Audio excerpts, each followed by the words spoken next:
Ya, Anda memasuki segmen Kompas Bisnis, Saudara, bersama saya Mario Sarong. Saudara, sepanjang tahun 2025, Bursa Efek Indonesia mencatat 22 perusahaan melakukan penawaran saham perdana atau IPO.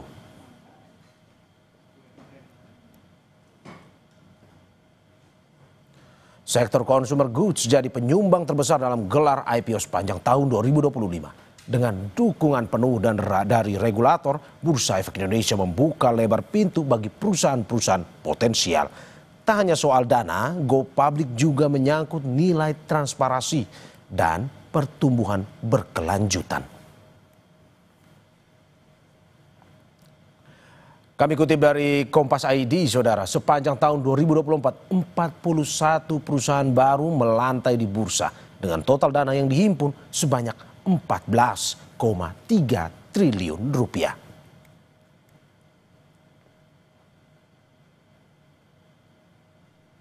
Melantai di bursa jadi langkah besar bagi sebuah perusahaan.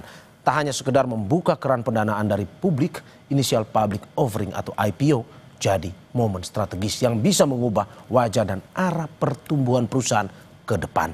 Lebih lengkap sudah bergabung Ketua Umum Himpunan Konsultan Hukum Sektor Keuangan Kukuh Komandoko Hadi Wijoyo. Selamat pagi Pak Kukuh. Selamat pagi Pak Mario. Terima kasih Pak sudah bergabung di Dialog Kompas Bisnis pada pagi hari ini. Pak Kukuh, dalam proses IPO perusahaan biasanya akan menggunakan konsultan hukum. Ini apa saja peran utama konsultan hukum dalam mendampingi perusahaan yang akan melakukan IPO? Iya, ini IPO ini kan proses di mana satu perusahaan dari tertutup menjadi terbuka ya.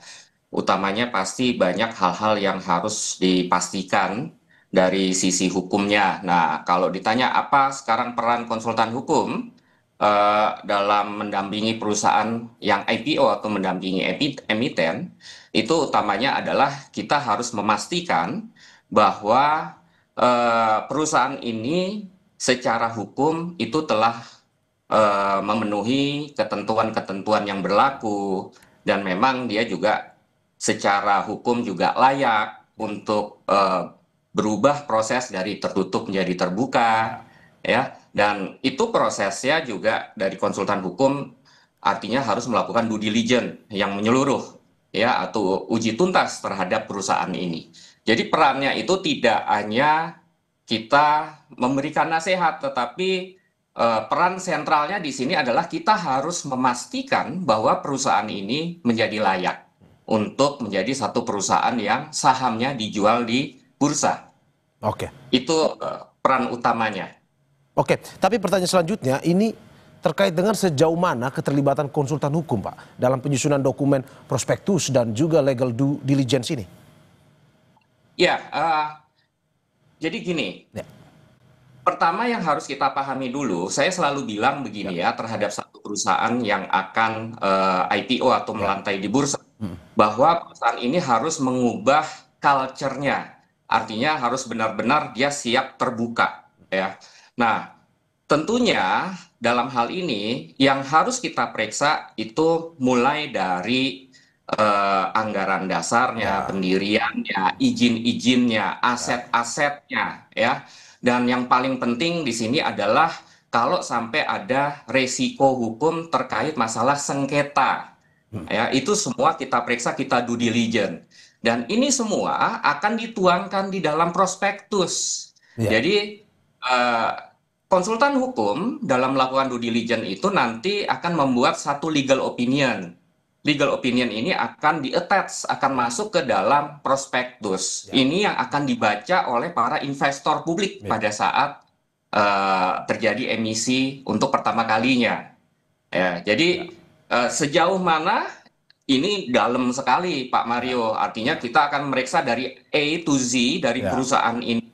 Ya, semuanya kita periksa kewajibannya, termasuk ini adalah mengenai bisnisnya, ya, transaksi-transaksinya yang harus dilakukan, ini semua akan kita periksa. Dan ini akan kita cantumkan di dalam prospektus. Nah, kalau kaitannya dengan penggunaan uang hasil dari IPO, ini juga kita pastikan bahwa uang yang didapat dari hasil IPO itu adalah digunakan sebagaimana mestinya sesuai ketentuan peraturan perundang-undangan. Jadi nggak bisa itu satu perusahaan IPO terus menyalahgunakan. Nah, itu kita harus pastikan seperti itu. Oke, Itu, oke, ada masih mau dilanjutkan? Oke, oh enggak, silakan. Oke Pak Kuku, ini karena saya akan bertanya sesuatu yang bersifat menjadi pertanyaan publik, terutama mereka yang masih awam ataupun belum tahu. Apa sebenarnya tantangan hukum paling umum yang sering dihadapi oleh perusahaan dalam proses go public sebenarnya Pak? Ya, tantangan hukum paling umum tuh begini. Tadi ya, Ya. saya selalu bilangnya begini. Ya. Kita harus melihat dari structure, substance, dan culture-nya. Nah, kalau kita bicara structure-nya, artinya perusahaannya ini harus benar-benar dia siap. Ya. Ya, biasanya perusahaan yang PT-nya masih tertutup ya, itu kan kalau kita bicara misalnya transaksinya ada transaksi afiliasi ya, ada benturan-benturan kepentingan. Jadi kita bicara masalah GCG, sebetulnya Good Corporate Governance ya. Nah, begitu nanti akan masuk ke satu perusahaan yang sudah terbuka, ini yang paling krusial adalah kita mengubah culture-nya. Culture yang tadinya tertutup menjadi terbuka, itu tentu saja sangat sulit. Ya, dan ini butuh proses, butuh waktu. Ya, jadi tantangannya adalah yang pertama kalau kita bicara structure, bagaimana di perusahaan ini dia harus bisa melihat strukturnya mulai dari direksi, komisaris, tata kelolanya, semuanya itu harus sesuai. Artinya perusahaan itu harus benar-benar memahami regulasi yang ada di pasar modal dan di sektor keuangan, khususnya di pasar modal. Ya, dia harus memenuhi apa aja. Karena begitu dia menjadi PT TBK, maka dia akan mengubah tuh. Nanti masuk ada misalnya komisaris independen, ya, ada komite audit. Nah, itu dari sisi structure. Dari sisi substance, berarti kita harus menyesuaikan aturan-aturan yang ada. Ya, aturan-aturan di pasar modal, ya, di sektor keuangan khususnya dalam hal ini pasar modal, ini adalah aturan-aturan yang sangat highly regulated. Ya, untuk satu perusahaan yang TBK. Kenapa? Karena dia harus mampu meyakini investor publik. Dia juga harus mampu berbuat sesuatu yang memang dia itu bisa menjaga nama baiknya. Jadi artinya integritas dia sebagai emiten di pasar modal itu nanti harus terjaga. Ya, jadi artinya perubahan secara substansi di sini adalah penyesuaian terhadap aturan-aturan yang ada di pasar modal itu sendiri. Pemahaman aturan di pasar modal itu tentu saja tidak mudah, Pak Mario. Ya, ini merupakan satu pemahaman yang membutuhkan waktu, penyesuaian, dan culture tadi. Nah, tentu saja yang ketiga tadi masalah budaya, ya, yang tadinya biasanya PT-nya tertutup dan sangat family company ya, betul-betul perusahaan keluarga. Ini dia kan harus masuk orang yang profesional, ya, tata kelola yang sangat baik. Nah, ini butuh suatu perubahan yang besar. Ya, itu tantangannya itu. Jadi kalau kita lihat dari tiga hal itu, tetapi tantangan terbesar adalah bagaimana penyesuaian terhadap aturan-aturan, ya, dan bagaimana juga kita harus melihat segala sesuatu itu menjadi untuk kepentingan publik, ya. Transparansi ini menjadi sangat penting karena di situ melindungi dan memberikan keyakinan kepada publik. Nah, tantangan berikutnya dan yang paling krusial adalah kalau sampai ada sengketa hukum. Ini adalah sengketa hukum ini efeknya dampaknya bisa kemana-mana, ya. Jadi misalnya dia punya satu bisnis dan dia ternyata ada dispute dengan rekan bisnisnya, ya. Dispute ini juga harus kita lihat lebih mendalam. Ya, ini tantangannya nih. Jadi jangan sampai pada saat satu perusahaan itu akan melantai di bursa, dia juga punya masalah hukum. Ya, timbulnya masalah hukum ini akan berdampak kepada informasi asimetris, ya, terhadap para investor, ya. Dikhawatirkan seperti itu. Jadi mereka kan bisa menduga-duga mau dibawa kemana nih nanti perusahaan ini, dampaknya mau kemana. Nah, ini adalah satu tantangan utama yang sebetulnya harus kita antisipasi juga. Jadi sebetulnya itu sih, Pak Mario. Pak, konsultasi hukum sudah pasti di satu sisi. Tapi apakah konsultan hukum juga membantu menjembatani komunikasi antara emiten, OJK, dan juga pihak pasar modal lainnya? Jika iya, bagaimana caranya? Ya, jadi begini. Pada saat kita sudah masuk, ya, memasuki dunia pasar modal, itu ada beberapa otoritas, ya. Jadi kita tidak hanya berurusan dengan OJK, ya. Tentu saja ini adalah sesuatu hal yang pasti. OJK adalah otoritas. Yang kedua adalah bursa, ya.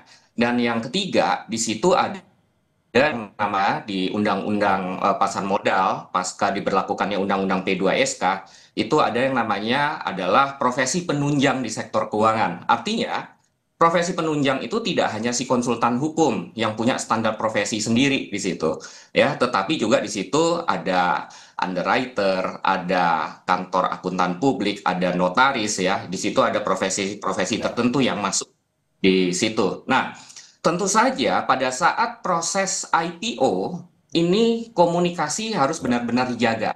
Ya. Artinya dengan regulator, dengan otoritas, dengan bursa, dengan profesi penunjang lainnya, konsultan hukum ini harus punya kemampuan berkomunikasi yang baik dan berkoordinasi dengan seluruh stakeholder yang ada.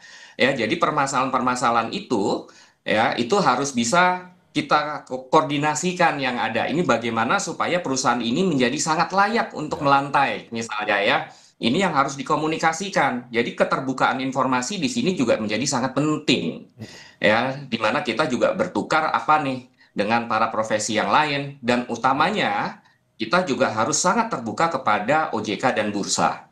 Itu. Nah, ini komunikasi. Sekali lagi, saya selalu menekankan bahwa komunikasi ini menjadi sangat penting. Bagaimana menjembataninya? Artinya setiap permasalahan itu juga harus kita selesaikan, dan kita harus komunikasikan dengan regulator dan profesi penunjang lainnya. Oke, Pak Kuku, tadi Anda sudah memberikan banyak solusi masukan terkait dengan ini, perusahaan-perusahaan yang akhirnya melantai di bursa. Tetapi sedikit saja tips bagi perusahaan yang ingin IPO dari sisi hukumnya itu seperti apa tipsnya? Ya, tipsnya begini, yang selalu kita hadapi adalah satu perusahaan pada saat dia akan IPO itu dokumentasinya itu banyak yang berantakan, ya. Jadi nggak rapi lah secara administrasi. Artinya dokumen administrasi ini menjadi sangat penting, ya, harus dirapikan.